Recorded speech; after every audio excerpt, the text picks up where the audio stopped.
Are we all in our position? Thank you.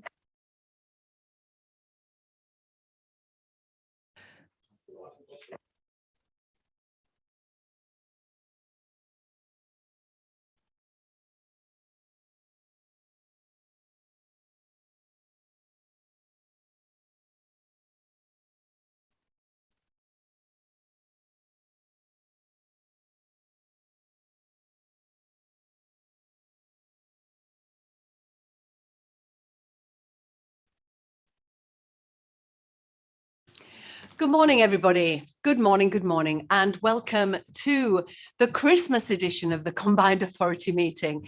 Thank you very much for taking the time. I know it's been a very anxiety-making time, obviously with Plan B being initiated last night. There'll be lots that you're all wanting to get on with. This is quite a packed agenda. We are going to definitely go to 12:30. If not 5 minutes over with my timings. So let's get cracking. So in the first instance, Dominic, can you confirm any apologies, please? We've had apologies from Councillor Jeffries, Councillor Pandor and Councillor Lawson now.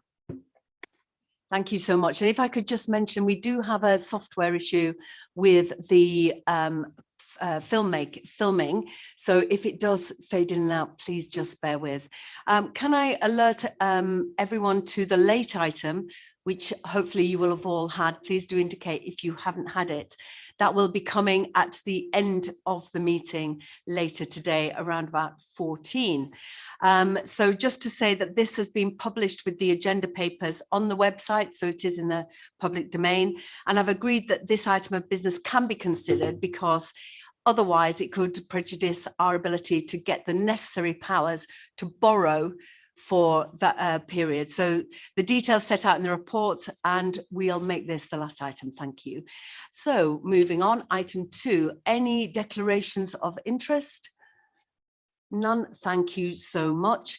Item 3, exclusion of press and the public. If I might make you aware that officers have told me that item 8, appendix 2 and item 10, appendix 2 contain exempt information.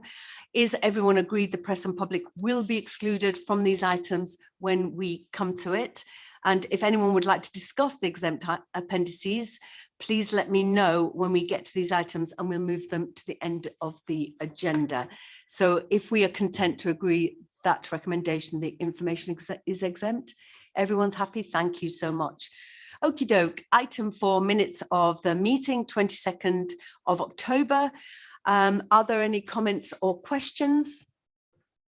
Are we happy to confirm that they are an accurate record of our meeting? Good stuff, thank you. So moving on to item 5. Now, you are all very much aware that my manifesto pledge was to bring buses back under public control for cheaper fares, reliability, greater connectivity, and to, of course, accelerate our journey to climate zero carbon emissions by 2038 and our climate plan. On the way to getting us there is an enhanced partnership, and we hope to develop a truly game-changing relationship and partnership approach with our West Yorkshire bus operators. We can't access government funding to make buses better without entering into this partnership and going at the speed at which government tell us. So this report provides an overview of the content of the first ever West Yorkshire Bus Enhanced Partnership and asks for approval to use this in the first consultation with bus operators and key stakeholders. So before we make a recommendation, could I invite Councillor Groves, please, to outline the key points of the paper? Thank you. Thank you, Mayor. As you've said, it's another step towards public control of buses, but approval today enables the process of a formal consultation to enable a final decision to be made by yourselves at the March Combined Authority meeting. Government requires the CA to be an enhanced partnership by the end of March to obtain the bus service improvement plan funding, and we expect to hear the outcome of the BSIP. As you know, government have set out their national bus strategy. Our BSIP is in line with that and has been submitted. And this report seeks delegation to the managing director to submit a bid to government for zero emission buses as well. Two key components of an enhanced partnership is it sets out the governance, the vision, the objectives of the partnership. It also sets out a contractualisation of schemes as we move forward. So one of the schemes that will be contractualised first is in the paper, which is one of our LIPTIP schemes. And we've also highlighted other schemes such as the West Yorkshire Network Navigation that would be contractualised. So it's quite a detailed plan. There's a lot of work that sits behind the document, but this is the mechanism that we need to move forward to make buses better in West Yorkshire. Obviously in challenging circumstances with the recent announcement on more measures to be implemented next week.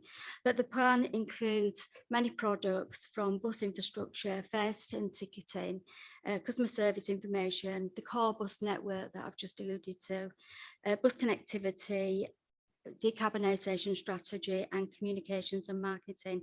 There will also, the operators will have to sign up to KPIs. So there will be an operator objection period that will run for 28 days. And if all goes to plan, we will start the enhanced partnership on April 2022, and it will run till April 2027. At the same time as we have updated you at recent meetings, the work on franchising has also been started. I'll leave it there, Mayor. I'm happy to take any questions. Thank you, Councillor Groves, and can I thank you for your work in this area. This is going to be challenging times for us, but also extremely exciting that we can finally get to a point where buses serve the public going to the routes that they need and at the price, hopefully about affordability, reliability and efficiency. Are there any comments?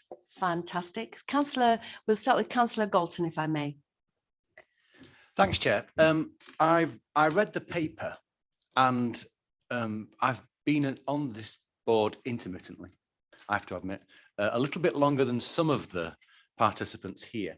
And I seem to remember in the old days, we were talking about a quality bus contract and how we wanted to have one of those. And then that was very difficult to achieve. And then we were going to go into a quality bus partnership.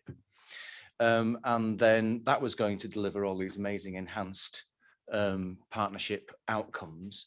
Then more recently, we had the West Yorkshire Bus Alliance, which was meant to be delivering more customer focused outcomes through an enhanced partnership model. And now we have the enhanced partnership model, which is meant to be delivering greater outcomes for bus passengers in West Yorkshire.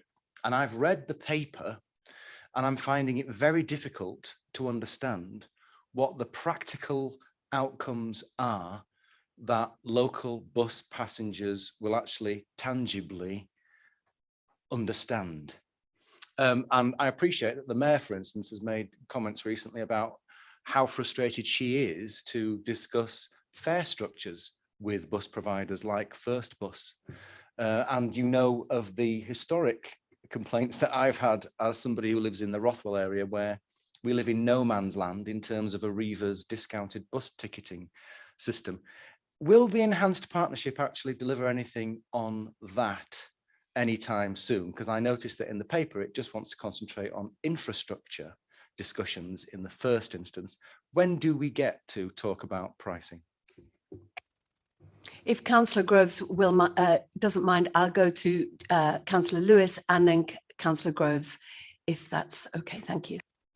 Thank you. And I think I completely share Councillor Galton's frustration that successive governments have kept setting different, they've not allowed us to do what we want, which is either own the bus services outright or franchise the bus services. And you gave us really pleased you read the paper, Stuart, and you gave us a potted history, Minster and Whitehall's hoops, and that they've tried to make us jump through to achieve what we want to achieve for our residents. I think unless unless anybody wants to contradict me, I think I probably speak for all elected members around the table when our frustration with bus services, it is the biggest, often the biggest issue in my email inbox. And you're absolutely right, we just want to get on and deliver improvements. I regret the number of hoops and obstacles that successive governments have put in the way. I certainly tried to remember to achieve all this under a Lib Dem Conservative government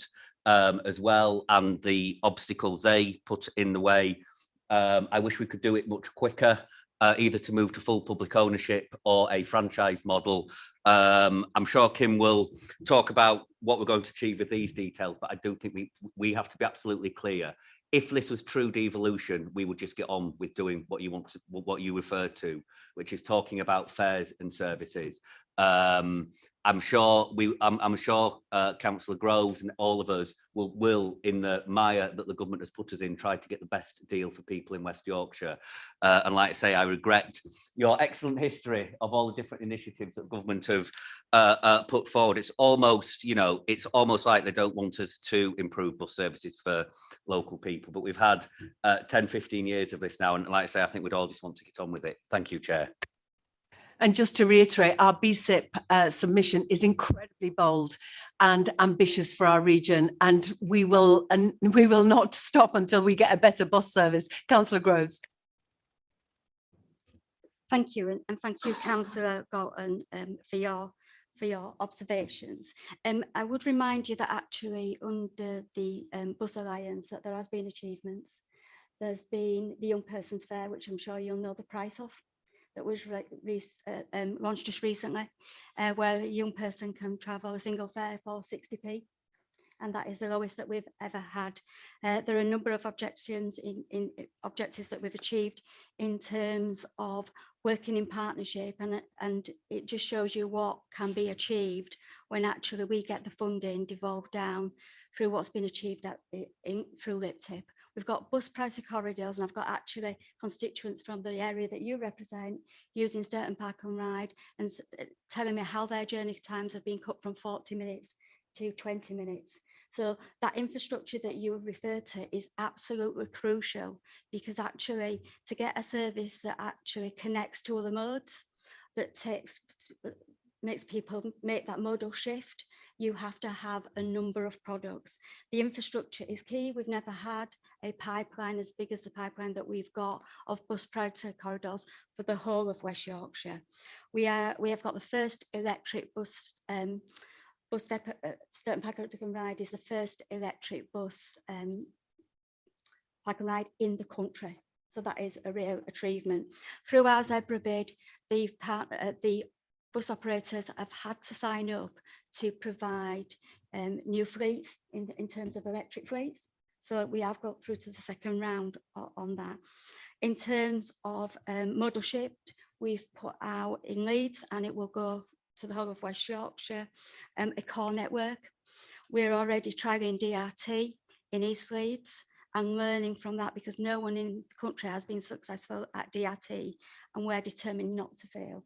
That will also be rolling out in Calderdale. So there are many things that I think will come from this partnership. The difference with this is there's a shared objective for people's health and wealth going forward in terms of the climate. We simply have to get people out of cars. To do that, we have to offer them an alternative. So very much the rail industry and the bus operators have to be driven to drive that patronage back. The conversation around fares and what model we want, we will be doing work on that in our franchising work. But I've been looking at fares for the last 3 years, and we have to get the right model. Everyone says that flat fares work. They did increase patronage in Bristol by 12%, but actually West Yorkshire is a very different geography from London. It's a very different geography from Bristol.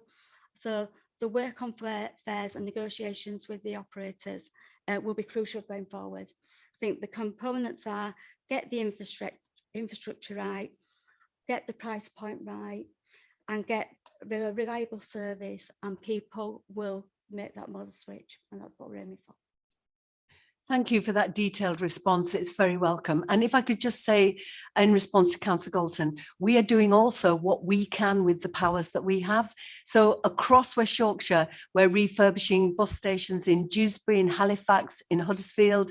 We're refurbishing resurfacing Bradford Interchange. We're doing work at Leeds bus station as well. We are determined to make the offer better to get more people onto buses. So our powers are limited, which is exactly why we're going into this enhanced partnership to investigate then going into public control, because we know that there is a great deal of work that needs to be done. I know that Councillor Poulsen also wanted to come in on this topic. Thank you. Yeah, can I just say, it sounds fantastic, some of the stuff that's coming out of the enhanced partnership discussions, but do we have a commitment from the mayor and from the members around this table that we really want this to work? Because to me it sounds very much from the mayor that we've got to do this enhanced partnership so that it can fail, so that we can then go to the very expensive franchising option. Now, I'm sure it'd be a lot better if we can actually get this to work, because some of the positives that Councillor Groves has just come out with are really, really great.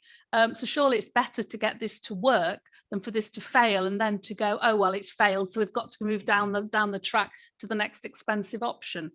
And also, what sort of discussions have there been informally with the operators? Obviously, we've got the letter that will be formally going out, but what is their view of the enhanced partnership and any feedback from operators? Thank you. Thank you, Councillor Poulsen.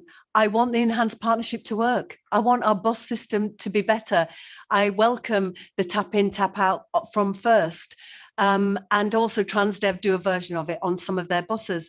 But Arriva, the pricing model, the fact that you don't have a uniform capped fare, we have a long way to go. And I am really ambitious for our relationship with those operators. I know they want to work with us, so I'm optimistic. Put it that way. We have a long, excuse me, a long way to go. So let's see, Councillor Groves. Absolutely. 100% committed to trying to make this work, because actually it isn't about who's running the buses, it's about the people that we all serve in this room and getting them the best service possible in the shortest space of time. They are committed in terms of making this work, are the operators.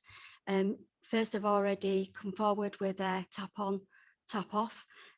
So there's a number of initiatives that we're discussing with them, and we're not just discussing this, to give you some assurance, Councillor Poulsen, at a local level, we're discussing it at a national level, because it's crucial that we actually build the partnership. If they do not meet the KPIs, then they're building our case for franchising. So I think it's in our interest and their interest to make this work. Thank you, Councillor Groves. Councillor Robinson, and then Sir Roger Marsh. Thank you very much, Mayor. I'm pleased to hear the enhanced partnerships coming forward and the commitment to DRT as well. I know it's in its early stages, but I think it does provide a bit of a game changer for our region and what we can deliver. Just to try and help me with some of the report, I've got a few questions. In Appendix B, there's a talk of excluded services. Could I know how many services in the West Yorkshire area are excluded services and what percentage of the total that is? Within Appendix A, there's talk of a superbus. I've not been around as long as Councillor Galton, but I don't know what a superbus is, equipped with a cape perhaps, but I'm not sure, and a cowl, but it'd be useful to find out. And I think it speaks to the last point about making sure the enhanced partnership works, my third question, which is there isn't any targets or data or KPIs that are set here at the moment. And I'm keen to know how we assess success, how we know that the enhanced partnership is working, and what that standard is that's very transparent for the people of West Yorkshire and for this combined authority, that we can see it, and can that come back to the combined authority if it's not included in the papers? Thank you. Thank you, Councillor. Councillor Groves. Yeah, I'm going to pass over to Liz in terms of the excluded services number. In terms of how do we make sure it works, and how can we make sure that the KPIs are achieved, and how will we judge those? I think my view, we're in a difficult situation, because obviously looking at the report, as I have done over the past sort of 6 or 7 months, the announcement of COVID, I travelled in from Sturton Park and Ride this morning, which was full. next week in terms of the restrictions being in, then we will see a downward trend in the patronage. So I think what we have to do, we have to really sort of plan for that patronage growth, plan our services differently. And this is going to take an awful lot of work. You mentioned DRT, and I know that you're really keen on demand responsive transport. So the type of work that we need to undertake is we have networks to grow. And to actually make all of this work and operators work with us, we have to get the connectivity right. So the DRT, and I just want to give you a quick example of the challenges that we face. The quickest way I can describe it, a double-decker bus will carry 70 people. A DRT bus will carry 10. The unit cost is exactly the same. So to make DRT work, we have to look at how we connect that in to the strategic network, as well as making sure that those local journeys that are made in those communities are catered for by the DRT. So financially, it has to be sustainable. Everything has to be sustainable. We've seen in London that Transport for London, there was a deficit before COVID, so I won't say that this is going to be an easy thing to solve. The super buses, in terms of, we've identified priority corridors within CRSTS, where you will get faster services on that route. There would be part of what we called our mass transit solution. So later on in the papers, we've got the connectivity strategy, and we're working through that, and we're working through where our employment zones are going to be, where our housing sites are going to be, and how we can map all of that out to make it successful. The operators so far have helped. They obviously first are running the DRT in East Leeds, but also at places where we've got employment sites, they've already provided services that are a different kind of service, just not a normal network bus services. They are taking people, their bus routes are working with the shift patterns. We must stop thinking about the bus as just something that is just for work and leisure. I was at the rail conference the other day, and they were talking about different revenue that they need to drive in on rail. Sorry, just a drink. To make a bus market work, we need to really innovate. We need to have conversations with our hospitals, who a high percentage of their employees use their car. We can break into those markets. There's a big opportunity on bus, and I think it's been recognised for the first time how bus can really play its part in this country, and I really welcome that. My only hope is that the BSIT funding we get matches the ambition that we've got, because it is all about funding. And I'm not saying it's not about, the revenue, driving the revenue through a business model. Whether we think about bus or whether we think about rail, everything has to be thought through in a business approach to make it work. So I hope that answers all your questions, Matthew. Thank you, Councillor Groves. Sir Roger. Thank you, Mayor. Just a comment, I hope.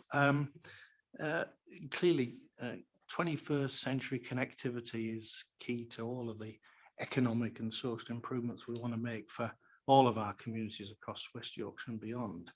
And I was struck by Councillor Kuzman's comment about wanting to make this enhanced partnership work and do everything we can to make it work, rather than perhaps going to the ultimate and perhaps the more costly end of the spectrum. And I reflected, as I shared with the Mayor the other day, my own history back in 1989, when Yorkshire Rider was sold by the West Yorkshire Passenger Transport Authority to a management-led employee share ownership buyout. So we went one end and perhaps considering the other end. I think it is incumbent on all of us to work hard with the operators in this enhanced partnership to deliver really what is defined, which is the outcome: better services, better value for money for the travelling public, and at the same time enhancing the climate position of this region. And for a number of us, myself included, feeling that actually the car is the second option rather than the only option. So I like to support the steps in the journey, but also with the, not caveat emptor, not to create a position where there's only the other extreme from that which I was involved in 30 years ago, when some of these issues were prevailing then that still prevail today. So it's hopefully a supportive as well as a historic recollection from my own experience, Mayor. Thank you. Thank you, Sir Roger. So interesting as well. Thank you for sharing that. Liz, I wonder whether you might come in just on the excluded question. Thank you. Yes, thanks for the question. So this paper is covering two things. It's covering the plan, which we hope will apply across West Yorkshire, and then obviously the scheme. And each scheme, as it comes forward, will relate to different kind of operators depending on the geographical location of that. And obviously there are some things that we want to do which are also West Yorkshire wide. So we're hoping that all operators will sign up. I think is our intention. But obviously I'm happy to write to you separately if there's anything that falls outside of that. Thank you. That's a really welcome clarification. So anyone else like to speak on the enhanced partnership? Are we content to confirm the agreement to the recommendations set out in the submitted report? Good stuff. Thank you. So let's move on to item 6, COP26 and the West Yorkshire Climate and Environment Plan. I really did enjoy my experience at COP for the first time, being invited to speak on panels with other mayors from around the world, and able to try and make our case for West Yorkshire that part of the solution is going to be at the local level. So coming back, I'm more energized than ever before to make tackling the climate emergency an absolute priority for West Yorkshire. It's an opportunity for jobs, for training, for regeneration, for enhancing our bus offer, and so on. And hopefully we can all come together to take forward this plan. I'm really pleased, and hopefully you will have all read the West Yorkshire Climate and Environment Plan that has recently been published. I'm very proud of the work that everybody's done on it. It obviously is in parallel with the Yorkshire and Humber Climate Commission. There is a real energy that's coming from Yorkshire that I want to take forward.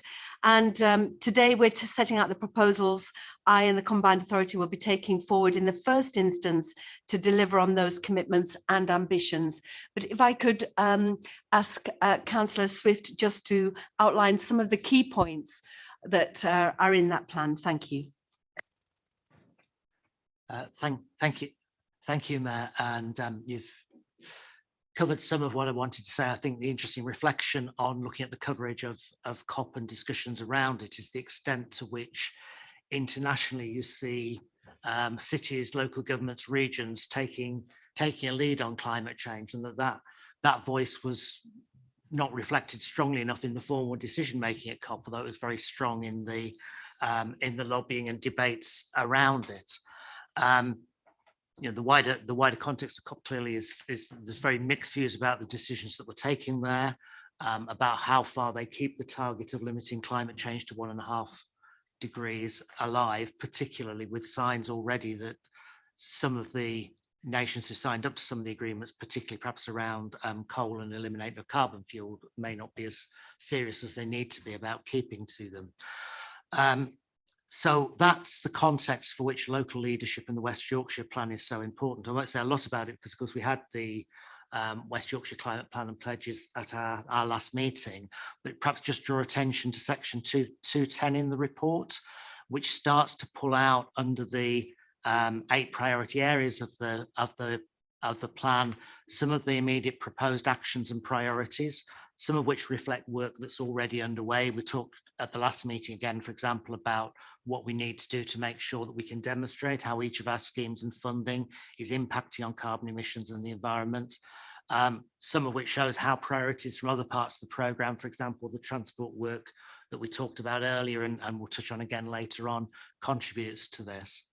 So I commend this report to the Combined Authority and ask that we adopt and endorse the priorities that are set out in 210. Thank you. Thank you. Are there any comments on this? Councillor Paulson.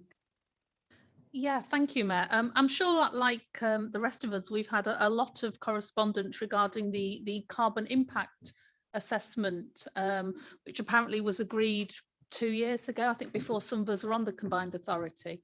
There doesn't seem to be mentioned in this report at all. And we had asked for a briefing on this, which hopefully we will receive shortly. But I just wondered why it's not in this, and why sort of nearly 2 years later, it hasn't been mentioned really since I've been on the combined authority.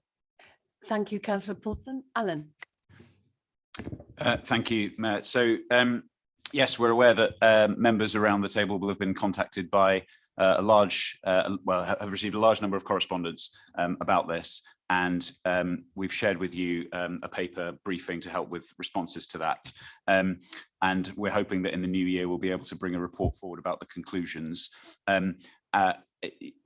Building on what I said to the last meeting, it has simply been an extremely complicated process because the methodology involved is a very complex matter. We are nearing the point at which we are going to be getting the final reports for all of the schemes from the consultants who are carrying out the work for us. We then need to analyse it and bring forward a report in the new year. Thank you, Alan. And certainly we want to get it right, don't we? It's an opportunity to do some quite innovative work. Councillor Galton. Thanks, Mayor. I've read the report, and obviously you'll have come back very inspired from your visit to Glasgow for the conference. And there's a lot of ambitious agenda here within the paper. The one thing that I wanted to get more information on, though, considering the devolved responsibilities that we do have, is around the new green jobs agenda.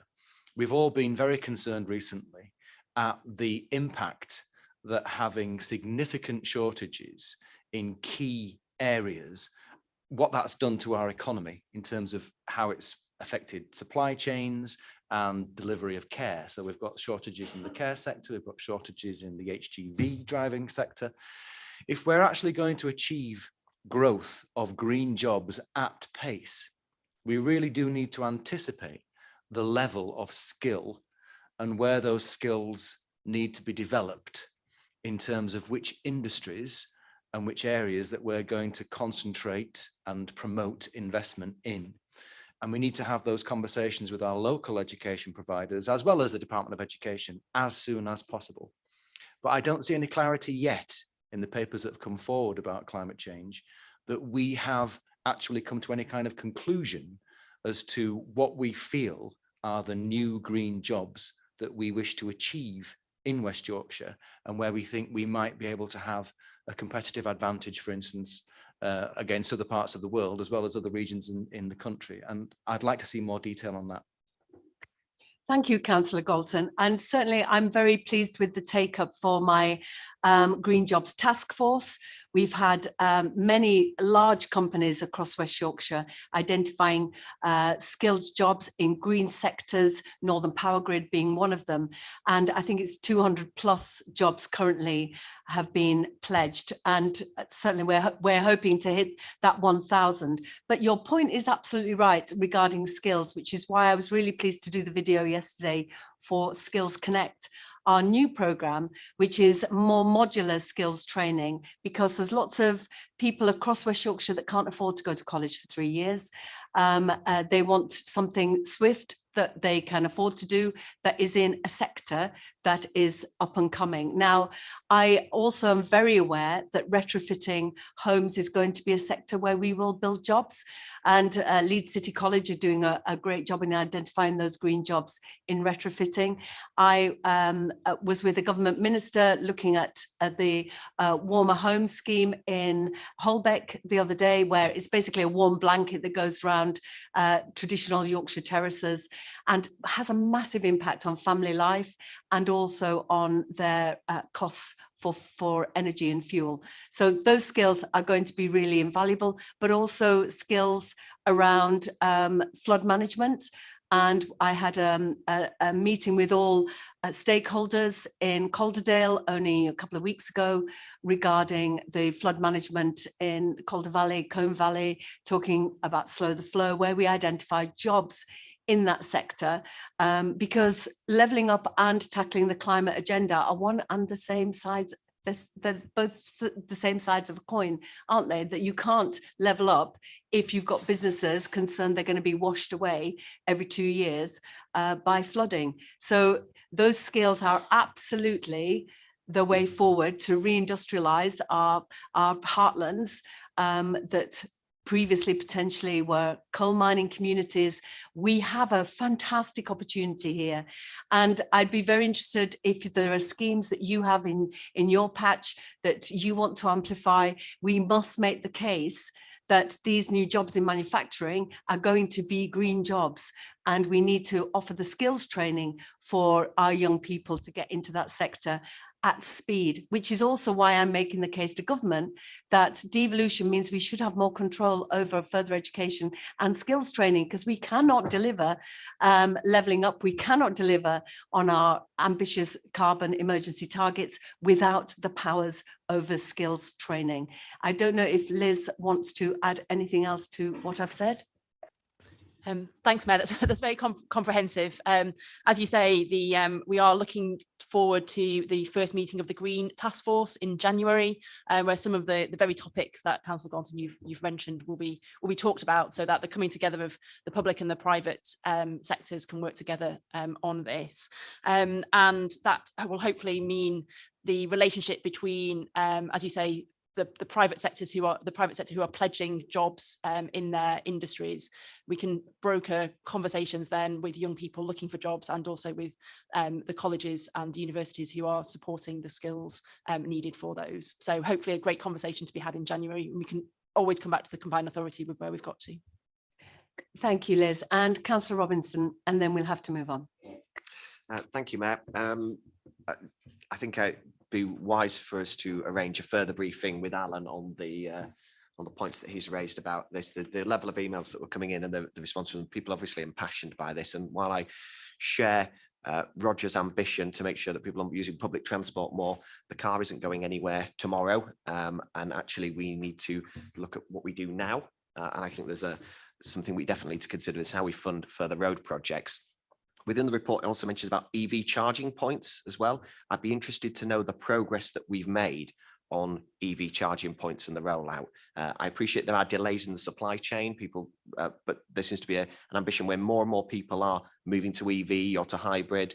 And that is, while that might not be the public transport solution, it is a bridge for where we want to go. And it does factor that in.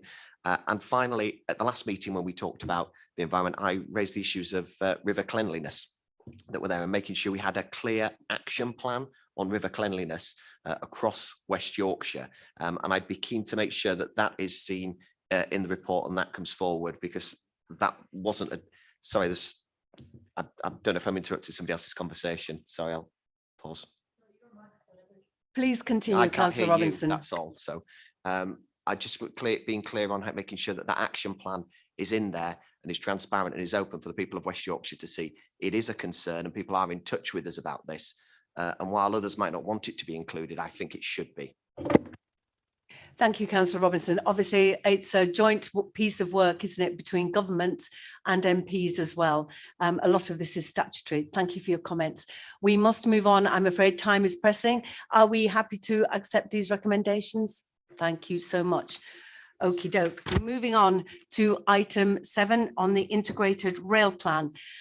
Well, so you will all be aware of how frustrated and disappointed we were with the IRP. We've been waiting 10 months for it. We were promised again and again and again for the Northern Powerhouse Rail with a stop in Bradford, and we were disappointed, and the public were quite understandably quite angry. Obviously, there are some commitments, which is Transpennine upgrade, which is positive, but we've heard many, I think it's 60, isn't it, recommendations that work is done and not a spade in the ground as yet, but or is that mass transit? Anyway, the promises have been thick and fast and very little delivery. So It has been disappointing, but we will not give up, and we are working together with the mayors across the region and across the north to try and get government to come back to the table, to not accept that this is the end of the conversation, that potentially we could talk to government. If it's about money, then we could talk to them about a local contribution, potentially. We don't know what that is yet, but let's just keep the conversation going, because this can't be the end of the story. And I know that that HS2 ending at the boundary of Yorkshire was very disappointing as well, for the work that has been ongoing in Leeds, and also the impact on the growth plans for our community. We'll always anticipated HS2 coming to Leeds, so we have a piece of work to do there. But this, you'll have obviously looked at it quite carefully and recommends next steps. So if I could invite Councillor Hinchcliffe to outline the key points of the paper, please.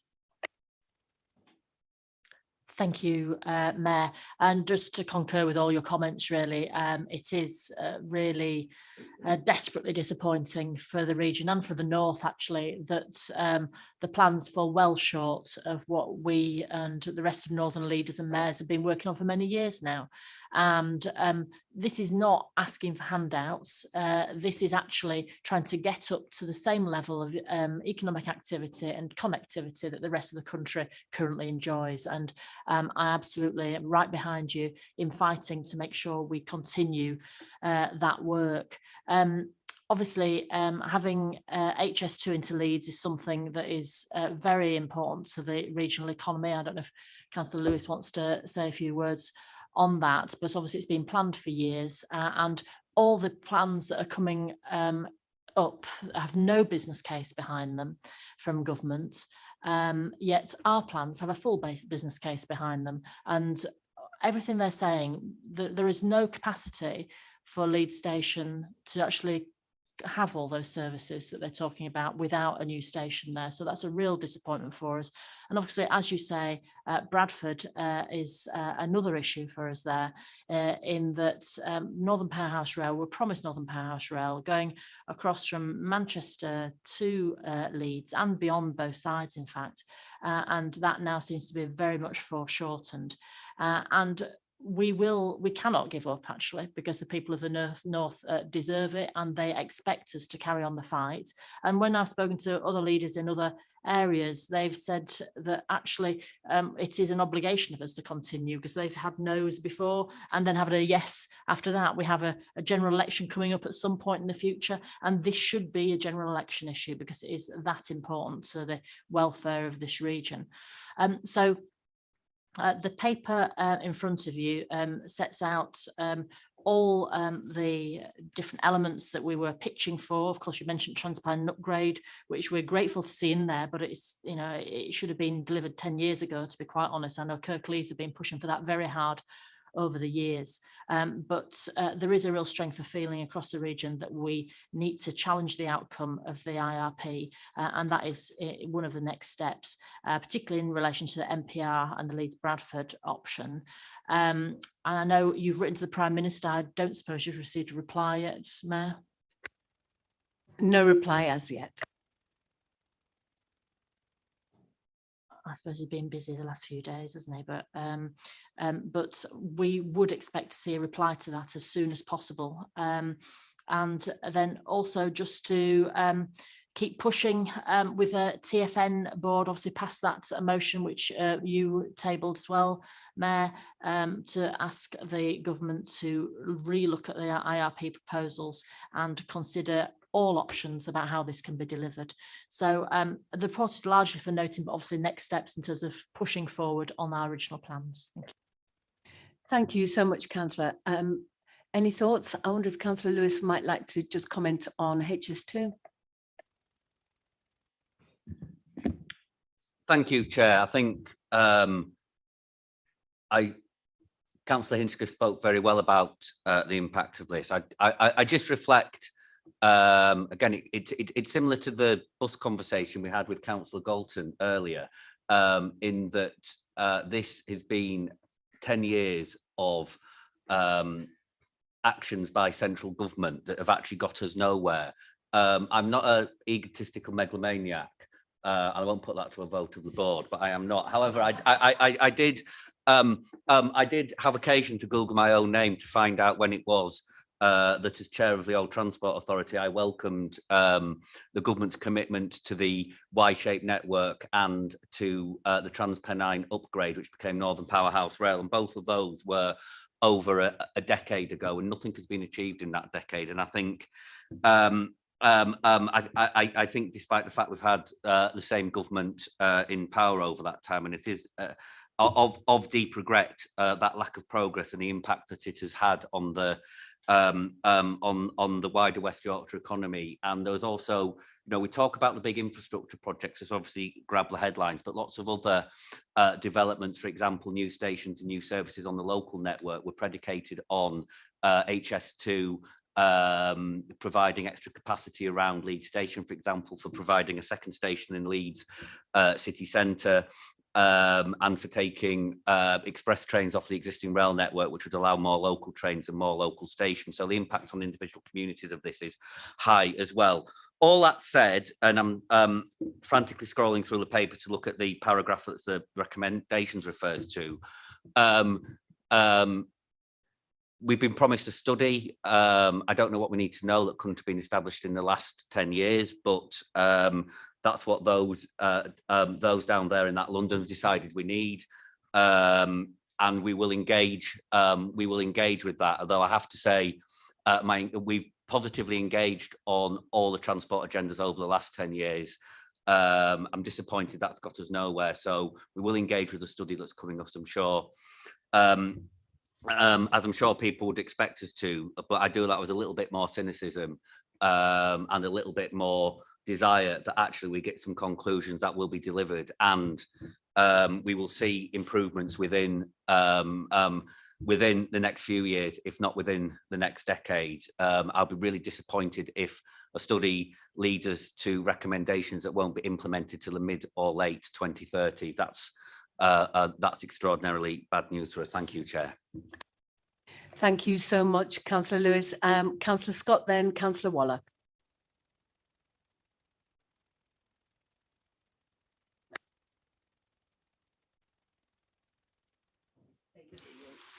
Okay, yeah, it's welcome news for Kirklees, and it has been 10 years of hard work, but we want to acknowledge that the other authorities, how disappointing it is, and I think it's up to us to support them and bring the business case back forward. So it's welcome news for Kirklees, but we want that statement to be said that we are supporting the other authorities in their endeavour to get this funded. Thank you so much. That's very welcome. We all do stand together across West Yorkshire, and it's very welcome. Councillor Waller.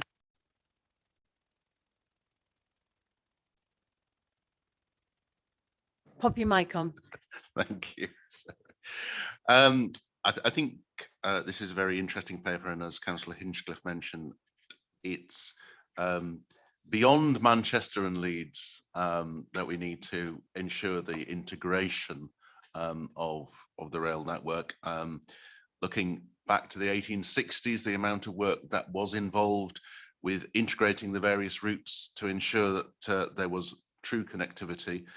The interesting issue is how the government will address the issue of capacity, for which HS2 had been the proposed solution. There does need to be clarity on the new approach to the focus on existing track upgrade and how this will deliver improvements, as it will lead to many years of disruption just at a critical time when we want people to get back onto the train. And so the sequencing of that work and the pipeline of people to do it.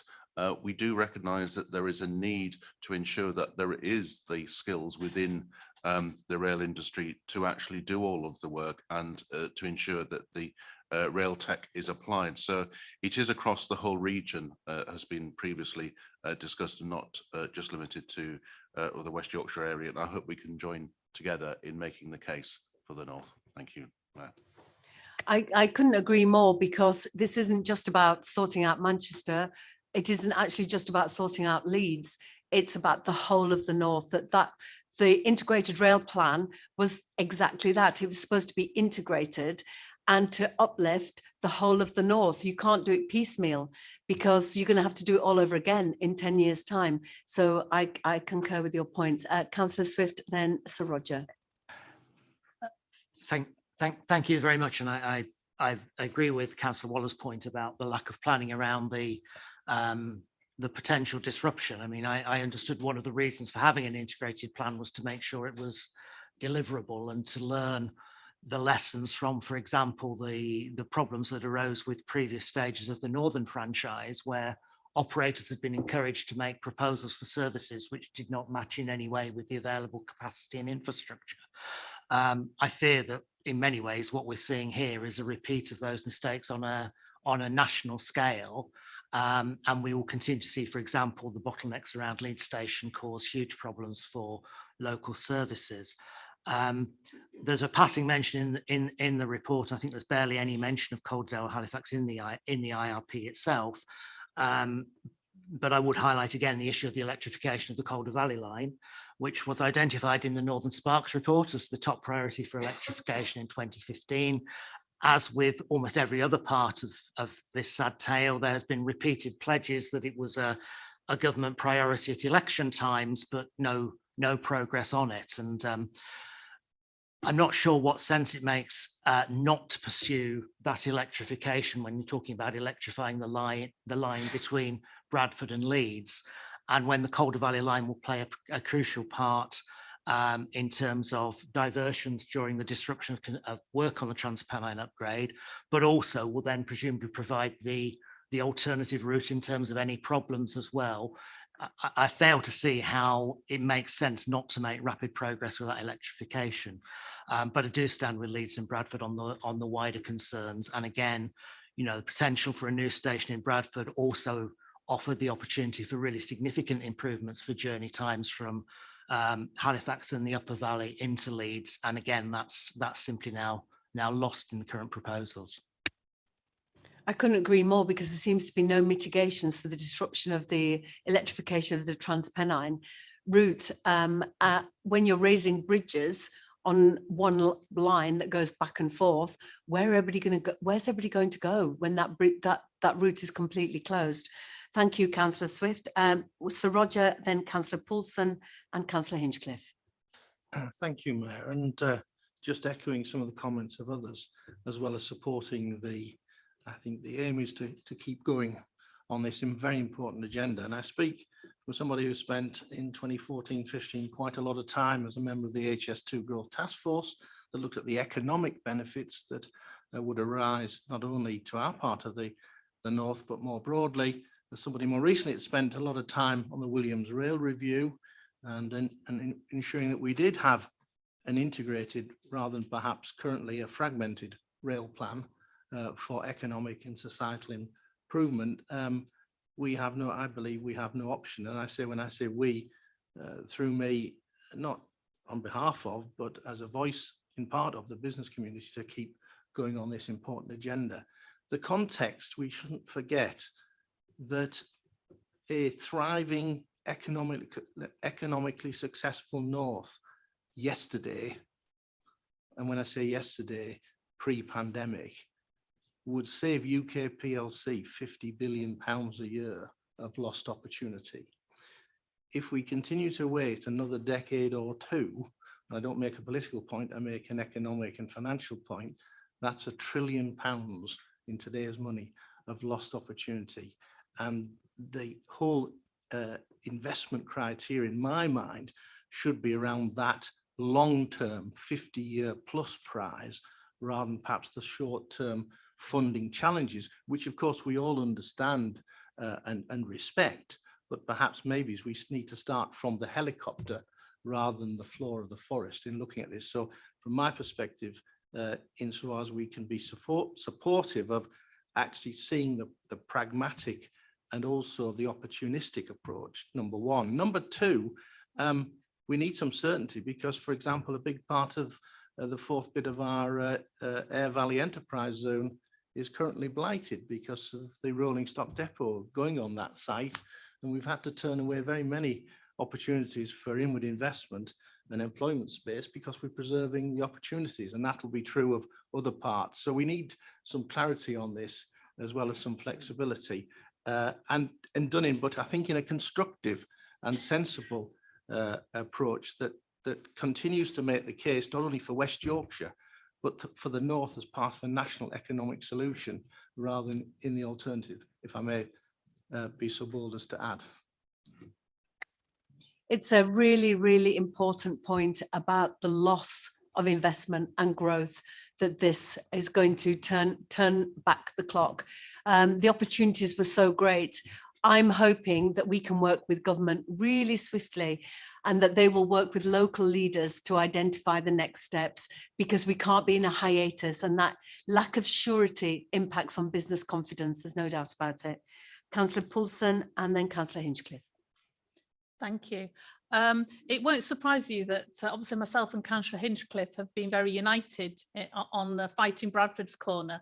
Not to be parochial over this, but we've been united in MPR and getting a Bradford through station, and it's always been a priority across all parties within Bradford.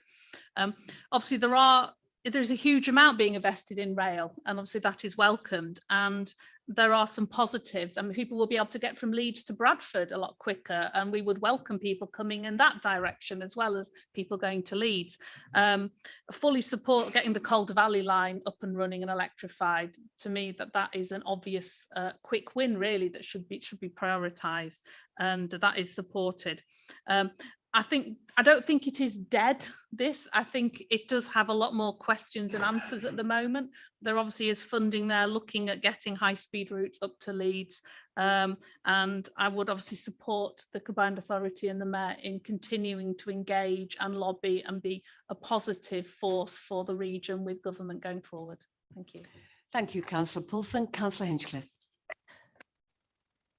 Thank you. This discussion has got me all cross again, I'm afraid, about this issue, because it is very upsetting when we'd planned for so much and received so little. Just to go back to Councillor Swift's points, I do think that the planning they've put in place, that money can be better used to get better results. And having a new station in Bradford, which is electrified, and that will make it a lot easier to electrify the Calder Valley line through to Manchester. Why would you not take that opportunity? You know, and I do think there's more talking to be done here. Ministers need to listen to us and the work we've done, and not to make decisions behind closed doors, which actually, when they come into the cold light of day, don't really make sense. So I think there is more talking to do. I welcome Councillor Poulsen sort of continuing the fight with us for Bradford, but we'll work with all colleagues across West Yorkshire to get the job done and get the right deal for West Yorkshire with you, Mayor. Thank you. And you've been an incredible advocate for the people of Bradford in this campaign. Councillor Galton, and then unfortunately we must move on. Thanks, Chair.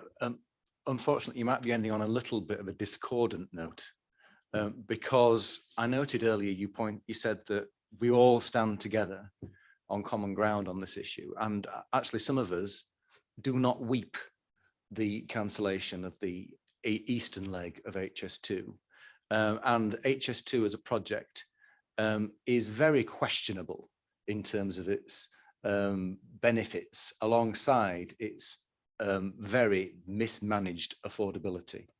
And I think this is part of the problem for us, is that we've been asked to fully embrace a scheme like HS2, which was not devised by people up here in the north. It was devised by Whitehall, and it was designed to try and extend the London economy further northwards, and then we would benefit economically from that. Actually, we would be much better focusing on the scheme which we believe will help us to develop ourselves and our own northern economy through greater connectivity. Wakefield, for instance, has never been a wholehearted supporter of the HS2 scheme because it realised that the benefits for that local authority were diminished through the scaling back of the East Coast mainline services. Kirklees has been at best lukewarm throughout this period.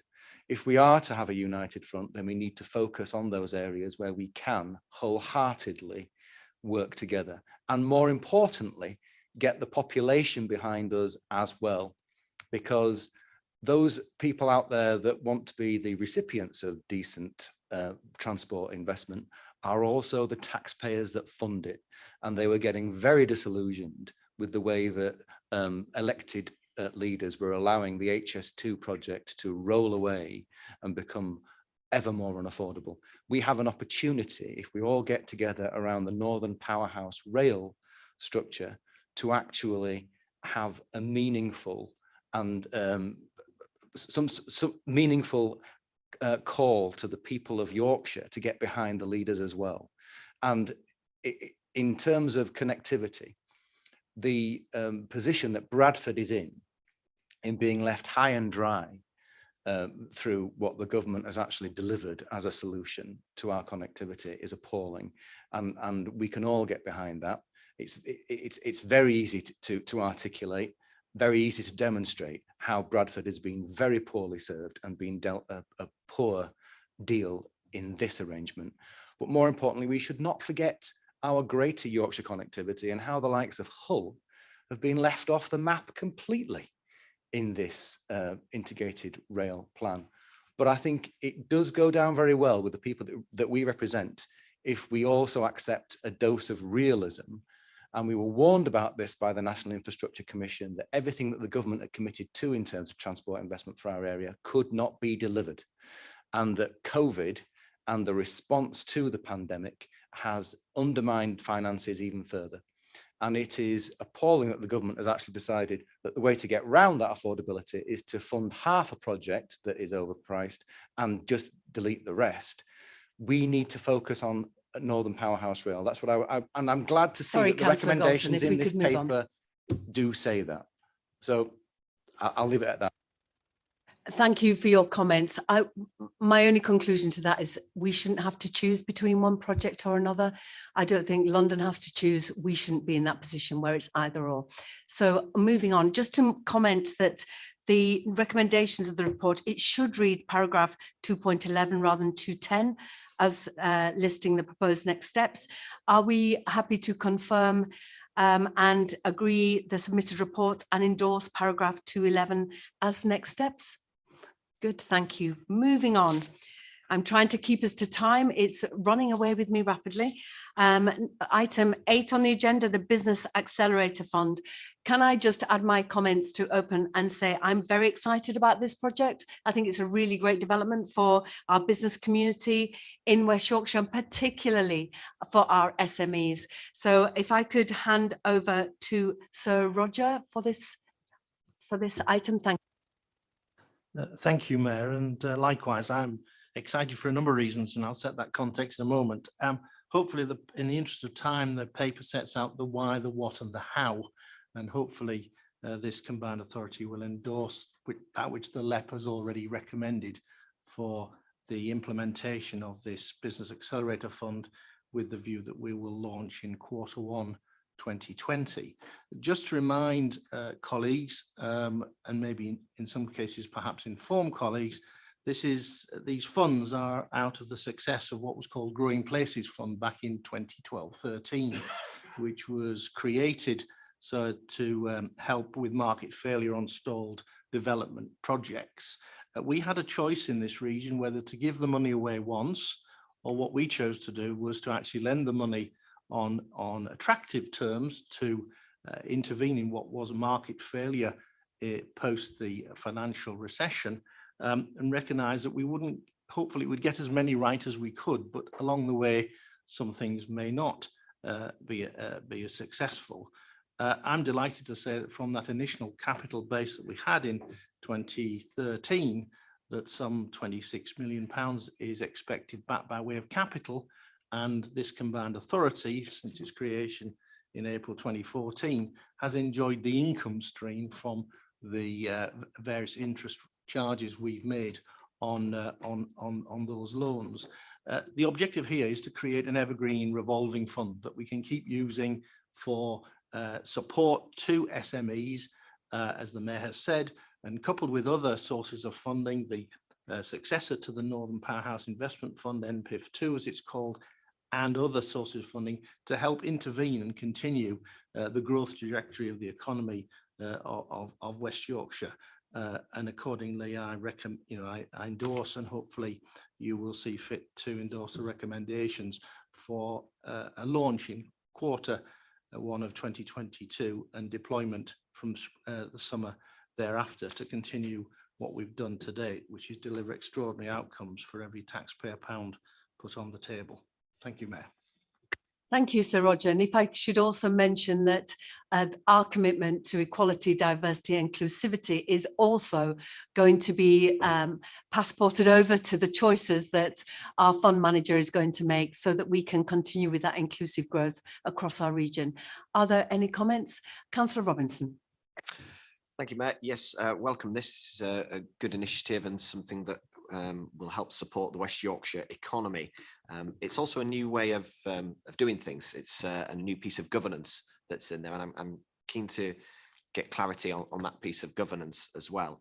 And what I would be interested in knowing is if the LEP or the Combined Authority would include in the reporting back to the Combined Authority where elected members or regional MPs have been involved or flagging for these companies or supporting for these companies where there's bids, or any meetings that the Combined Authority members have prior to investment with the companies, because I think it's important, given the large sums of money involved, that we have transparency and accountability on this, and that would build confidence in the system, but also mean that we've got confidence in the investments that we make as well.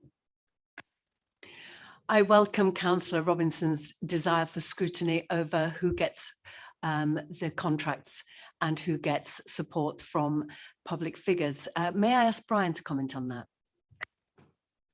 Yeah, thank you, Mayor. We've gone through an open and competitive procurement process, and we've appointed we're in the process of appointing a fund manager that currently manage £8.1 billion worth of funds that were established in 1984, a well-established organisation managing a number of other public sector investment funds too. You're absolutely right in terms of scrutiny and potential conflicts of interest, which would need to be declared. And on an annual basis, the investment strategy would need to be approved and signed off, delegated to the CA. Thank you. You'd like a supplementary? Was that a yes? That's so I was trying to get out. There's a long way to say it. Is that a yes? We can include what I suggested in that reporting back. Yes, we can. Thank you. Absolutely, we can. Yeah. Any further comments? Are we happy to agree this recommendation? It is a really great piece of work. I'm very pleased. It's been seen in other mayoral combined authorities to really work. So thank you for your leadership on that, Sir Roger. Happy to move on and agree the recommendations. Thank you all so much. So moving on to item 9, the budget, business plan and gain share. Our budget and business plan are central to our ability to deliver on our ambitions. The Finance, Resources and Corporate Committee, which I chair, we've been working really hard to make sure that we have clear priorities and objectives, and of course a budget that will deliver that. Linked to this is the opportunity to use gain share to deliver. The report sets out the progress to date on budget, business planning and gain share, and seeks support to the planning assumptions on the budget and the principles and approach to the gain share. I'd like to invite Ben Still to outline the key points in the paper. Thank you. Thank you, Mayor. So as the Mayor's just introduced, the paper covers 3 topics. The first is that it sets out our current budget position, and as the Mayor has said, we're taking that work at a working level through the Finance and Resources Committee. We always present a draft budget in December to share where we are and to ensure that we're on the right track. It's not a finalised budget. There is a revenue funding gap in that, which is not unusual at this point in the cycle, but efforts obviously will be made to close that so that we bring a proper budget into the February meeting for final sign-off. So that's the position on the budget. On the paper, secondly, has got a section on business planning and contains in an annex the kind of headline business plan priorities by the different areas of the combined authorities work for your consideration. It also provides a reminder in para 2.3 of the current what you might call strategic priorities previously agreed by the combined authority, and flags that we're looking again at those in order to kind of refine and simplify the organisation's priorities for the next financial year. So that's the business planning section. As I said, sets out the headlines and the priorities, and welcome any comments on that. And then finally, the paper also provides an update on the work underway that's looking at the devolution deal gain share funding settlement and the approach towards that. And in para 218, it sets out the kind of principles by which gain share funding would be deployed, and seeks views on. I'm just checking I can find it the right annex. Yeah, seeks views on page 111 of the current priorities that are being looked at in terms of those topics where gain share could be deployed. Again, these are not final decisions. This is to update the combined authority on the work that's underway and get endorsement of the work and the progress that's been made so far. I'll stop there. Thank you. Thank you so much, Ben. And obviously bearing in mind that this is in the background, the spending review, we didn't get the clarity we were expecting. We're still waiting to hear about the levelling up white paper and if there are any, what the shared prosperity funds are going to look like. There is a lot of uncertainty. And as you know, with Plan B being announced yesterday, will that impact on bus patronage and impact on our finances? There's lots of moving parts in this. And I just want to thank the Combined Authority staff for working so hard in such a difficult climate, trying to work out where funding's coming from, etc. Any comments? Thank you, Sir Roger. It is just a comment, and it links to the additional item on the agenda in terms of seeking borrowing powers for non-transport investment. To what extent we will be rethinking for 22-23 not only the allocation of annual amounts, but to what extent we may be wanting to utilise some of those borrowing powers for that year and beyond. We can't answer that at this stage because we haven't got the power and we haven't got the sources of funds, but just to make sure that we are clear on it, that the sooner we can accelerate a number of the programmes that historically have been successful, but also importantly will continue to generate that economic and societal improvement, that we do so as speedily as we can, obviously commensurate with good stewardship of public money. And just a comment, as I say, linking to the later point, which I think is important for members to recognise. It's not about our annual amount, it's actually what we could do to front load the investment for this part of West Yorkshire. It was very important pre-pandemic, it's even more important post-pandemic. Thank you, Mayor. Thank you, great comment. Councillor Robinson. Thank you, Matt. It's a question for Ben, actually. And in the report on Appendix 3, there's a breakdown of the capital expenditure and capital funding. I think broadband in there is 6.5 million, and the capital expenditure over the next couple of years is 5.2 or 3 million. So there's a gap. In the interest of making sure that, with Plan B and more people working from home, we have better connectivity. I just wasn't sure where that funding gap had come from and wanted to get a bit more information. Ben. Chair, thank you. I think this is a question best directed to Melanie, who can probably address the detail. Thank you. Yes, thank you, Mayor. The latest forecast is slightly lower than the grant allocation, so I think the project costs will come in lower than the available grant, but we're still working through with the contractor the spend profile and what that looks like. Thank you, Melanie. Any further comments on this item? We're all happy to approve Thank you so much. So moving on to item 10, and we're back on schedule. So thank you very much for everyone being so wonderfully brief. Capital spending and project approvals. This provides details of the schemes recommended to the CA for progression through the assurance process. I'd like to invite Melanie Corcoran, Director of Delivery, to outline the two schemes for consideration, please. Melanie. Thank you, Mayor. Yes, the first scheme for consideration is Project Marigold, and this scheme is commercially sensitive, and the business has requested that the company name remains confidential at this stage. So we are going to refer to it as Project Marigold. And there is the proposal here for investment in a new manufacturing facility in West Yorkshire that will bring investment of £100 million to the region. And the proposal here is that we, the combined authority, provide a £5 million loan facility for that investment to occur. And the scheme is looking to develop 200,000 to 250,000 square foot of manufacturing facility, which will result in the creation of 2,500 jobs and a further 2,000 jobs in the supply chain. So a great opportunity for us. At the moment, the project is looking at 3 sites across Leeds and Wakefield. Where it's early stages, the discussions are in early stages. This is a strategic outline case, but the recommendation here is that we give approval to proceed through decision point 2, which is the strategic outline case, and that work commences on the full business case for this opportunity. Thank you, Melanie. It is an exciting opportunity. Sir Roger.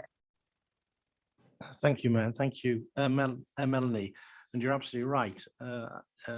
We are covered by some very stringent non-disclosure arrangements, of which I and others have had to sign up to. What I wanted to set a bit of context, and you know of my own personal involvement in the inward investment journey the region's been on. Now, this is one of the most exciting projects that I've seen. The notion that we could create 2,500 jobs that on average will pay 50% above the average across West Yorkshire is part of the positive journey. It's not been without its twists and turns. We fought off competition everywhere else in the UK for this, and whilst not formally declared as the preferred location, they're only looking at 3 sites in West Yorkshire for this. The investment decision is going to the main board of this global conglomerate in January of next year, at which point we will be moving this at some pace. So to have a positive support from this combined authority at this stage will be very helpful. We did start on the journey around to what extent could the taxpayer make some form of introductory gift by way of a grant or otherwise. I'm delighted to say, other than the accommodation that 2 of our local authority partners are likely to make when it comes to business rate relief for a period, where we've got to is a loan on commercial terms with appropriate safeguards to for the early years working capital challenges of this particular business, the details of which I can't share with you, but perhaps there'll be sufficient trust in my background to ensure that people would say, well, at least Roger says it makes some sense, because it does make sense to ensure that they see the partnership that we want to build, and this could be the beginning of further transactions in this arena. Very exciting, and in relation to their activities will put us in a different place from where we are in the arena that they're in and hope to be in, and complementary on some of the earlier agenda items we've been discussing, without necessarily being as transparent as I'd love to be, but I'm conscious of the nature of the NDAs. So for what it's worth, it comes with not only my own personal endorsement, but that of the local enterprise partnership. Thank you. Thank you, Sir Roger. Are we happy to approve Project Marigold going through the next stage to the assurance process? We're all happy. Thank you. Over to you, Melanie, again. Thank you, Mayor. The second project is the Bradford Interchange resurfacing works. And it's fair to say that this is an asset that is considerably aged now. It was built in 1973 and it was constructed of reinforced concrete. And it's fair to say that it now has significant signs of deterioration and has been subject to a number of repairs, particularly in recent years. And we've got to a point now where the deterioration is such that we have safety concerns and we actually need to do some significant wholesale repair and bring the facility back into a good condition. So we would require repairs to the structure, significant works, but also the waterproofing of the structure, which means that the existing waterproofing needs to be removed and we need to put a new waterproofing layer and then resurfacing of the concrete. It's quite a complex operation and we still need to keep the bus station safe and operational for our bus passengers and our bus operators. So it's a very complex project. And when we originally envisaged the works, this was going to be yet another repair scheme. And actually, the investigation that we've done has suggested that we need a much more considerable amount of work to be done. So the costs have increased significantly. We do allow for a risk element within that, but we are looking at originally at the strategic outline case, we thought repairs would be in the order of 2 million. We're now looking at a scheme cost of 8.5 million in order to put this right. We also have a number of schemes in our Transforming Cities Fund that are due to transform the city centre of Bradford and are very much dependent upon this scheme being undertaken first so that the regeneration works can be delivered as well. So we are recommending that we approve now, that we proceed through decision point 4, which is full business case, and that work commences now on delivery. The total scheme value is revised now to 8,501,000, and that the funding sought now, in addition to the additional works that were done initially, is 8,039,000. Happy to take any questions, Mayor. Thank you, Melanie. Councillor Hinchcliffe, then Councillor Paulson. Yeah, thank you, Mayor. Obviously, you mentioned there about safety concerns. I do want some reassurance, of course, that people who use the interchange currently are not in any danger, all the buses, of course. Yes, absolutely. There isn't a concern for passengers and bus users at the station currently, but I do think that if we don't address this issue, we are concerned that there is, over time, there will be an increased risk, and we need to address it now. Okay. Councillor Paulson. Yes, thank you.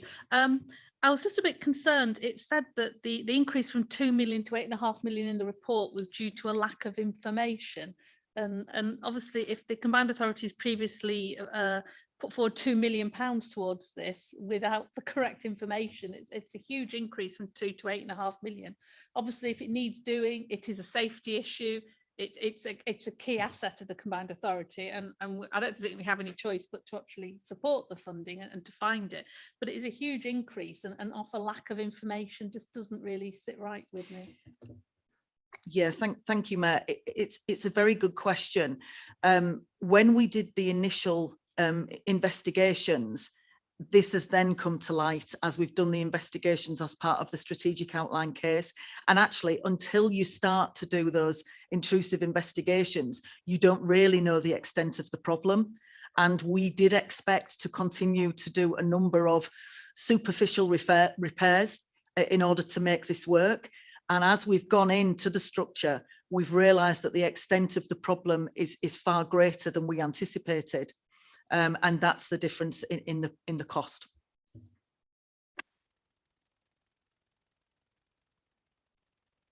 Thank you so much. Any further questions? We're happy to approve to go through to the next phase to progress to the assurance process and approve funding. Thank you all so much. I wonder, Melanie, do you want to comment on the other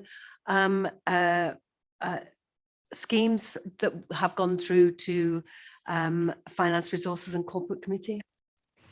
Yes, thank you, Chair. There's a number of schemes that had a delegation and that have been approved through delegation since the last meeting. So there's a couple of those that came to Finance, Resources Corporate Committee. So that was the Fair Work Charter and Supporting Local Business Pledge, the development programme for that. And there were also a further 9 schemes that have been approved by the Place and Regeneration and Housing Committee. And that was the rail parking package at Outwood, which is part of the rail park and ride scheme. There were a couple of TCF schemes, the Transforming Cities Fund, and these were for improved streets for people in North Halifax and West Halifax. There were 5 brownfield housing fund schemes. So it's great to see some of these projects coming through. We've got the first one on site at Points Cross, but we have West Leeds Phase 1, we have Hebden Bridge, Leeds Central, Leeds South 1B and Nottingley, all housing schemes on brownfield land. And then we had White Rose Station that came through as well. So I'm happy to take any questions on those as well. Thank you, Mayor. Thank you. And hopefully we'll see more of these schemes coming through in a flurry as we try and hit that pesky 5,000 affordable sustainable homes target. So thank you for that. And I was really honoured to be able to go down to Points Cross and to see some of the work that's been done there. Lots of women engineers as well on site, and their commitment to affordable and sustainable was really welcome. And the design was exceptional and of a very high quality, and will really regenerate that region. Any comments, Sir Roger? Could I just clarify, Melanie, that some of these outputs are also to ensure that we deliver fully the local growth fund, even though the spending profile has come to an end. Actually, the delivery time frame hasn't quite come to an end, because I think that would be useful just to confirm with colleagues that we've closed off properly one avenue of funding, as well as in the early stages of the next periods of funding from the brownfield housing pot, etc. Melanie. Yes, thank you, Mayor. So yes, we have until March 24 to record any outputs that are coming through as part of the housing and regeneration programme within Growth Deal, and we are continuing to do that. Now, those units that start on site will come on stream in the period that the Mayor's pledge is appropriate. So they will count towards the 5,000, but they don't count to the outputs to the Brownfield Housing Fund. They will be attributed to Growth Deal, and that's a good point of clarification. Thank you. Thank you so much. We're all happy to move on. Thank you. We'll move on to item 11, the City Region Sustainability Transport Settlement and Connectivity Infrastructure Plan on the next steps. As you'll know, the CRSTS, we put in a high bid. We have been offered 830 million, if that's correct. Thank you, Ben, from government.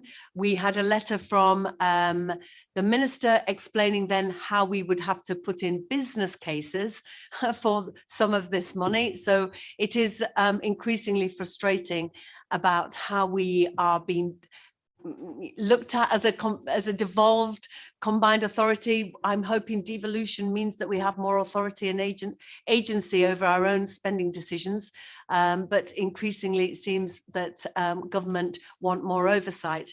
But I wonder if Councillor Hinchcliffe could talk us through this item. Thank you. Thank you, Mayor. Yes, this document talks about 3 different pieces of work, really, I suppose, which is the connectivity plan, which has been out to consultation quite broadly across the region. And you'll note, actually, we had 7,800 responses to that. And I think, you know, well done to the officers, really, for that engagement piece, because it's obviously really captured the public's imagination and given us a really good view about what people think is such an important piece of work for the future for us. And then future mobility strategy is in there as well. And this is something, again, which has been widely consulted on. It's something that I'm not keen on the name future mobility, and I think a few people have fed back that, and that it sounds like something which is just for people with disabilities, but of course is much a wider remit than that. That again is coming to this committee, and then City Region Sustainable Transport Settlement. And as you say, Mayor, 830 million, it sounds like a lot of money, and I like that. And let's remember, we wouldn't have got it without devolution, and having a mayor, so that's good. But obviously a lot of that money has already been announced, so it wasn't completely new money, was it? And we also have to bid into that money going forward with further business cases, which is very frustrating because we'd like to just get on and deliver some stuff. So we're asked to note the feedback on the public engagement to the connectivity infrastructure plan. Also, the recommendations arising from that, and then approve the submission of the City Region Sustainable Transport Settlement Programme business case. As everything's got to have a business case, unless you're government and they don't need a business case.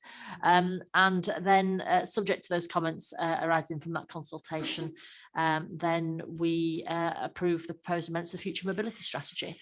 And that will be presented next time at 3rd of February 2022. Thank you so much, Councillor Hinchcliffe. Any comments on this item? Councillor Robinson. Thank you, Matt. Be remiss of me not to, given the highlight of outer northeast Leeds and the Wetherby area that's mentioned in the report, as I represent that area. I think a lot of the comments that were made there were because those areas were missed off the maps. They weren't included. And if we are making sure that we're representing all of West Yorkshire, we have to make sure that we're talking to and visually doing that in our mapping. And I think part of the frustration for many of those communities is shared across other areas of West Yorkshire as well, because it's where you're at the edge of the border, it's where you're at the boundary, and actually your local transport hub will not necessarily be within West Yorkshire. So if you're in the Wetherby area, actually your nearest rail station is in Cattle. And the best thing that they could have is shuttle bus services to Cattle rail station that takes them on to York, and then that connects up to the East Coast Main Line. And I hope that as part of this, that's what we will be doing. We'll be looking to work with partners who are outside of West Yorkshire, those in North Yorkshire as well, to see how we can better connect and move people around. And I'm hoping through Kim and through officers, we can have a bit of a briefing with as outer northeast councillors with you and discuss this a little bit further. Thank you. Thank you so much. And certainly connectivity is across the whole of the north. It doesn't stop at any boundary. And certainly where I live, a lot of people look towards Manchester rather than Leeds.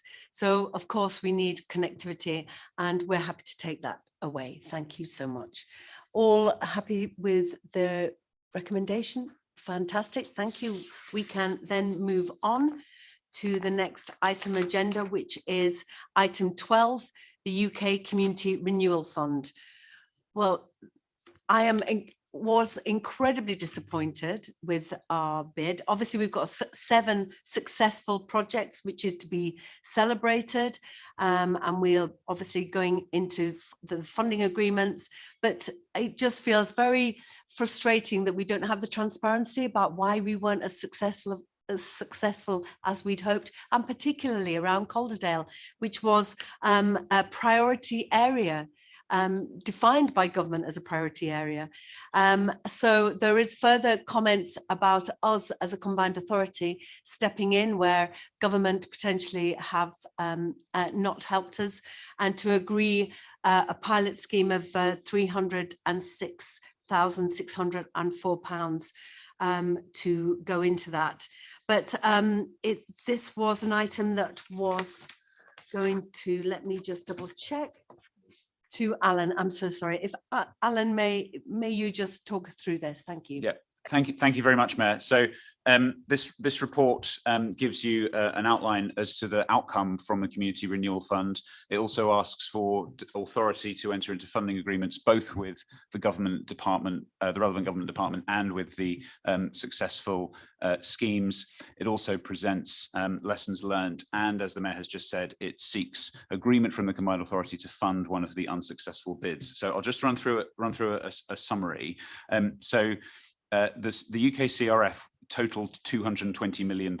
It was announced back in March at the budget, and its aim was to support people and communities most in need across the whole of the UK, and was supposed to be a way of trialling new approaches ahead of the introduction of the UK Shared Prosperity Fund next year. we had to run a process, the CA had to run a process working with partners as the lead authority, and was successful in securing funding for 7 projects equating just over £2.5 million. The announcement of those successful projects was not until the 3rd of November, which was over 3 months later than anticipated. And originally the plan was for delivery to be complete by the 31st of March 2022. So obviously it was quite tight timescales.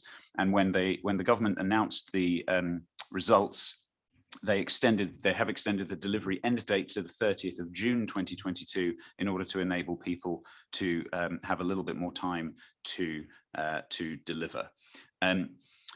I need to make the Combined Authority aware that in the last 48 hours or so since the paper was published, we have established, working with partners, that one of the projects is no longer able to go ahead, which is the Buckwood Master Plan.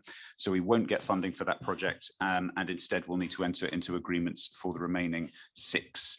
Our understanding, speaking to government, is that there are a number of projects across the country which, since the announcement, have also run into difficulty and are unable to go ahead. So we are not alone. So that's where we're on the overall CRF bids and the need to enter into funding agreements.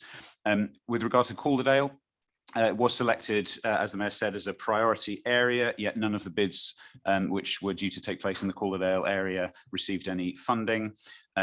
So therefore, devolution in action, given that there was a high scoring project within Calderdale as part of the shortlisted schemes that has the potential to contribute towards the Combined Authority's objectives around carbon and skills and reduction of inequality, the paper proposes that that project, which is called Greener Together, which should be funded to the tune of just over £300,000 from the single investment fund. The scheme aims to retrofit social housing, bring in renewables and smart energy, support carbon literacy for the local community, energy awareness, and be an exemplar which can then be act as a pilot which can then be built on. Finally, the paper sets out some overall reflections and learning from the Community Renewal Fund, which we have fed to government to assist with the design of the UK SPF. And in particular, one of the conclusions is that there is a requirement for greater involvement of local authority partners within the process. So whilst local authority officers were involved in the assessment of the bids, in fact, the reason that some of the bids have not been able to be delivered is because the local authorities were not involved in the design of them. And therefore our conclusion is that in future bids that come forward should require a letter of support officially from the respective local authority partner where delivery is due to take place, in order to ensure that there is full support from that local area for the proposed scheme, which would, and if we had done that, it would have meant that we wouldn't have run into the difficulty we did. However, we were prevented from imposing that requirement by the government rules. So that is a key learning point for the future, and we fed it into as I say, the officials who are designing the UK SPF. So I'll stop there. There's quite a bit in the paper. Happy to take any questions. Thank you. Thank you so much, Alan, and I absolutely agree. It makes no sense that if you don't get involvement from your local council, you are going to end up falling at the first hurdle potentially. Could I request, Alan, that the Buckwood Master Plan money, is there any way that we could approach government to keep that in West Yorkshire for the benefit of West Yorkshire? We have asked the question. But we have so far not been successful in getting a yes. How frustrating. And just another example of the beauty contest nature of funding for West Yorkshire. It's time consuming, it doesn't always deliver what we want, and incredibly frustrating. We have to jump through these hoops for what is relatively a small amount of money. Councillor Hinchcliffe. Yeah, I'd absolutely agree with you, Mayor. I mean, what should happen with this money is it should be distributed based on head of population and index of multiple deprivation to the Combined Authority for us then to distribute it accordingly. It shouldn't be that government are deciding on £100,000, £200,000 projects. That's not their job, is it, really? So it just must be a waste of their time as well. So I think it's really, if we could bring feedback strongly, that they should need to devolve this completely to the Combined Authorities. I think the other thing is, I think it's genuinely in our interest to understand, if they're going to continue with this, why they didn't give some of the projects, like with the Calderdale ones, for example. We need to understand that, because obviously we're going to go through this again with Shared Prosperity Fund. Really need to understand from officials in the centre, in Westminster, why they made the decisions they did. Otherwise, we're going to keep doing this and not winning. So that, I think we have to insist on that. And I don't know if it's in the recommendations or something, but we need to insist that they give us feedback on all the bids, so we can do learning in the local authorities, in the combined authority, so we get a better hit rate next time, if this is how it's going to continue. But I just reiterate, it just seems balmy for me for central government to be deciding on 100 or 200,000 pound bids for this community project from Westminster, when they don't even know where those places are. I couldn't agree more. Sir Roger. A question and a comment. My question, and I share the Mayor and everybody else's disappointment, but at least we have 7 projects funded, although one's not going to proceed, and that's in debate, and we've added a further one, making that 8.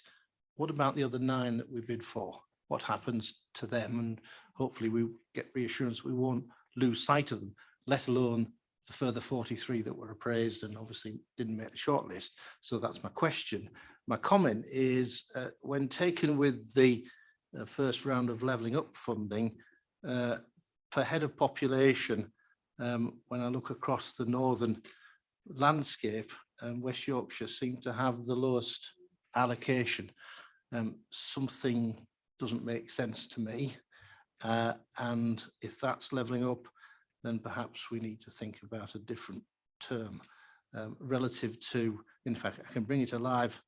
According to my analysis, £32 per head of population across those 2 funding streams, as compared to our neighbours in South Yorkshire of £73, which is an interesting multiple. I'm not sure that their position is any less attractive or unattractive as ours is, but just a comment, Mayor. My question is more about, more importantly, not losing sight of those bids that we put into the scheme but weren't successful. But presumably they still have merit for other funding sources in due course. Thank you so much. And I absolutely agree with you that it's very perplexing and confusing of the criteria why some have been accepted and gone forward and others not. And particularly, just to reiterate, around Calderdale, it is a priority area for government and got not a penny. So I'm as confused as you are, Sir Roger. The time is against us, so if we're happy to move on with the recommendations, that we agree to the recommendations set out in section 10 of the submitted report. Fantastic, thank you. So let's. Thank you, and can I just say thank you very much for the support for the Calderdale project. It's appreciated. Thank you, Councillor Swift, and good luck going forward. So moving on to item 13, if I could ask Caroline to lead on governance arrangements, thank you. Thank you, Chair. Hopefully the report is self-explanatory. It is dealing with a number of separate and discrete matters. The first one is proposals to some changes to our scrutiny standing orders. These are around making, I suppose, observing how scrutiny is operating at the moment and proposing some changes to facilitate that going forward. One of those is flexibility around the substitutes.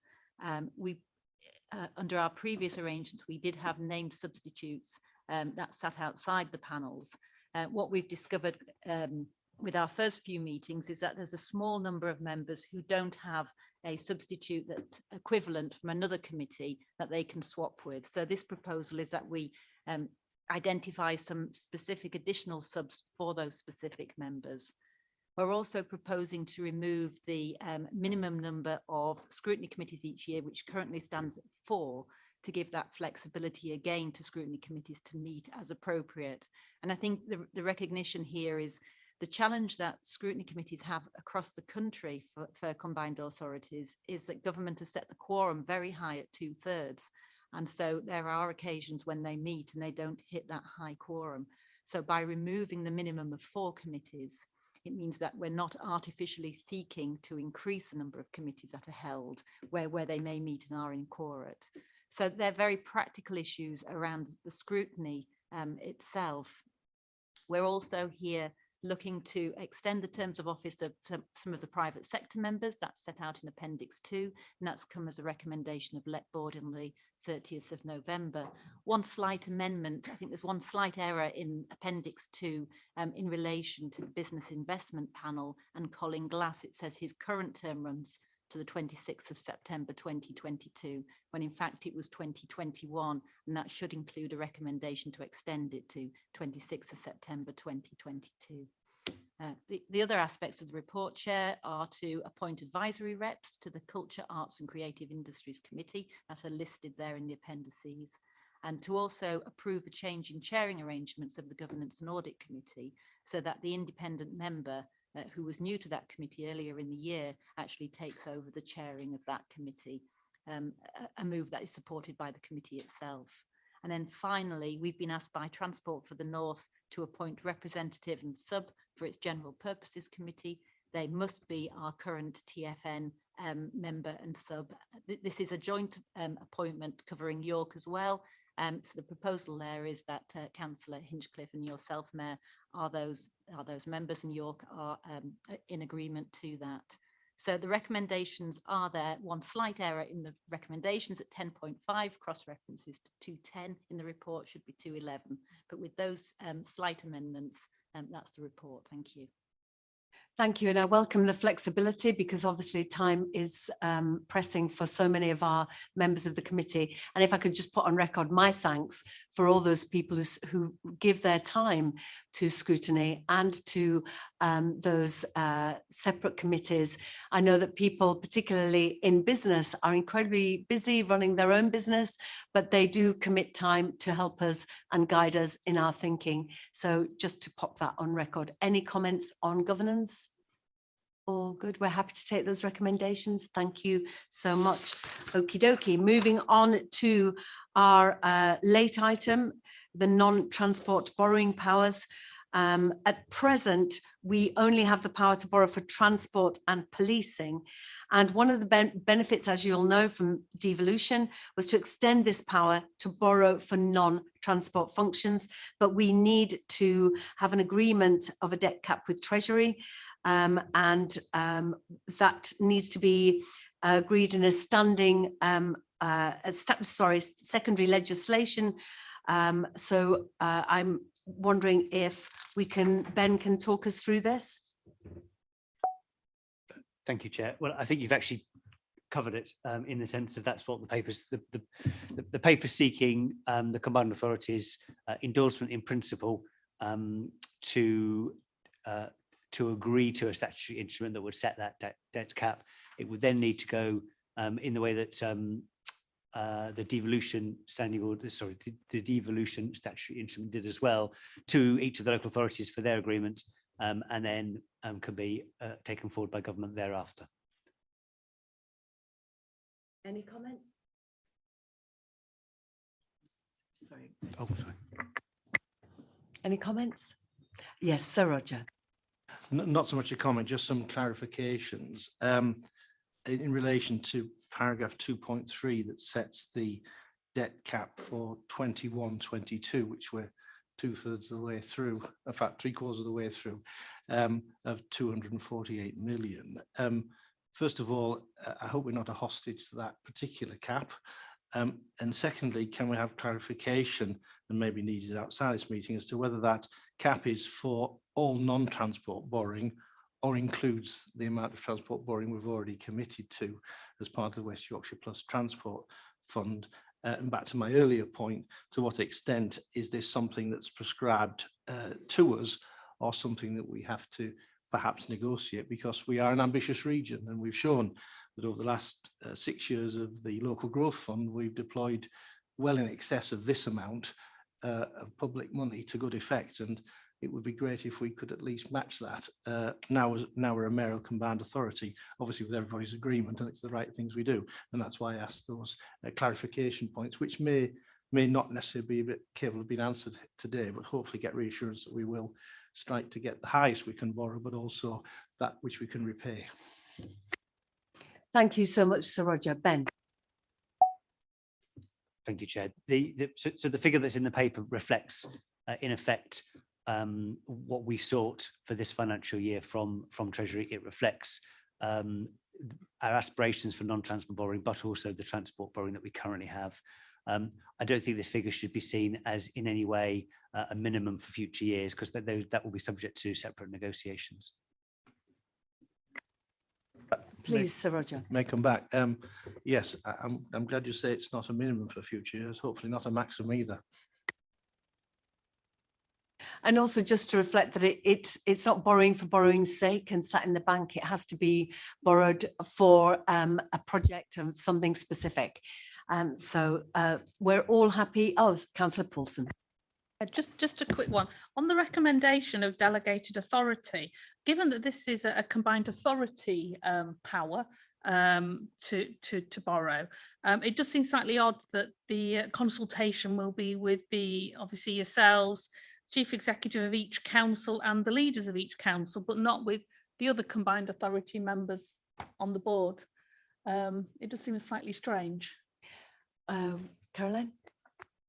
Yeah, if I can just clarify that. I think the point here, this is around the consent to the making of the order rather than utilising any powers following that. And in terms of that consent, it must be the consent of both of the combined authority and all 5 West Yorkshire councils individually as well. We're not expecting, we've put the delegated authority in as belt and braces, in case there is any slight changes in the draft order, but that's why this is the same wording we used for the significant order that set us up as a mayoral one, because this requires, it won't go ahead without all 6 approvals, that if there are any slight changes, it would be us, the combined authority and the other councils themselves. So that's the explanation for that. Sir Roger? Sorry to prolong this, just to be absolutely clear in my own mind, the regulations are about the process to get approval to borrow, not the quantum or the principles for which borrowing will be derived, because I think that's good to have that clarified. That's absolutely right. I've got nodding from Caroline. That's always very helpful when Caroline nods in approval.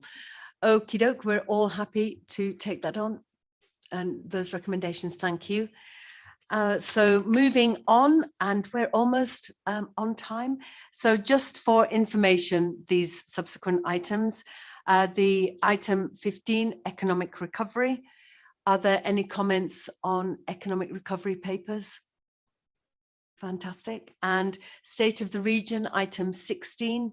Any comments? I'd like to thank the officers for delivering this State of the Region report, actually, because that gives us a benchmark with which to compare and contrast improvements across our region. Sir Roger, you'd like to come in? Yes, if I may, just by way of comment, just so other members see the important point that State of the Nation, State of the Region report, and I very much welcome the detail, but an important detail that in 2017-18, our region was the only net contributing economy in the north of England, which should give us grounds for confidence, no grounds for complacency of the direction, the journey we're on for all of the people of West Yorkshire and beyond. Thank you. Thank you. And if I could also add my thanks to the staff working up the women and girls additional element to the State of the Region, because that also gives myself and Alison Lowe, the Deputy Mayor, a benchmark there about the temperature for women and girls across West Yorkshire. So you can't change anything without the data and without information. So at least now we know where we are going forward. Councillor Robinson. Thank you, Mayor. It's expanding on your point about the data and why it's so important getting this from government as well as what we collect and how we share it here. Within the report, it talks about the employment rate for disadvantaged groups. And while it's hard to calculate, it would be vitally important to start looking at kids from pupil premium backgrounds, kids who have English as an additional language, free school meals, however you want to take that figure. Because while I fully support understanding better the position on gender, ethnicity and disability, that does not cover everything. And if we're truly concerned about social mobility, we have to understand that journey, and really better data from government and locally here from councils and combined authority is what will enable us to target policy. Thank you. Our hope is to go in the next iteration to look at diversity across our region, but social mobility is something that is important to me. So it may be something we could take away. Thank you so much. So finally, item 17, the minutes for information from the committees. Any comments on those? No, thank you so much. And just to remind you that the next meeting is the 3rd of February. 2022. And may I take this opportunity, if I don't get to see you, to wish you all a very, very merry, peaceful, healthy Christmas and New Year, and do enjoy yourselves. You deserve it. Thank you.